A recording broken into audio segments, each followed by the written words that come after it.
This is the video on our social cognition blog, and I'm going to start out with the availability heuristic, where I kind of associate that with guessing and basing that guess off of the scarier notions of what happened before, and that's when you determine the likelihood of something happening based on that same thing happening before. And the representativeness heuristic is it's situational. You think this is going to happen based on the expectations of the situation that you're in. So something's going to happen in that situation. It's not going to happen outside of that situation. And for why we use heuristics, because it's like a quick answer. We don't have to think, we don't have to process, we just kind of blurt out the answer. But that can be helpful and it can be a hindrance at times.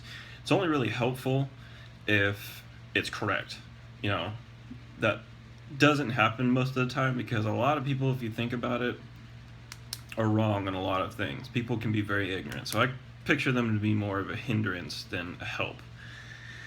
And an example of when I used a heuristic is I was walking into my class for logic, and I had sitting in the front row, and a professor walked in, but I didn't know it was a professor. This man that I thought was possibly a student walked in with baggy jeans, an old tattered shirt. He had a 4-inch goatee on and long hair.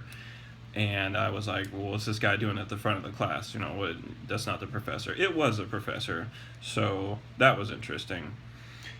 And the implications of the heuristics are we can easily misjudge people. We can misjudge occurrences or instances and situations. And one of those things I find it funny, it's Shark Week, so everybody's focused on sharks.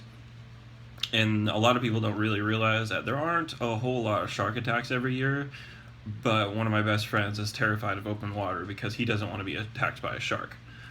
So, no matter what I do, I explain to him that it's not going to happen. He will not go in open water.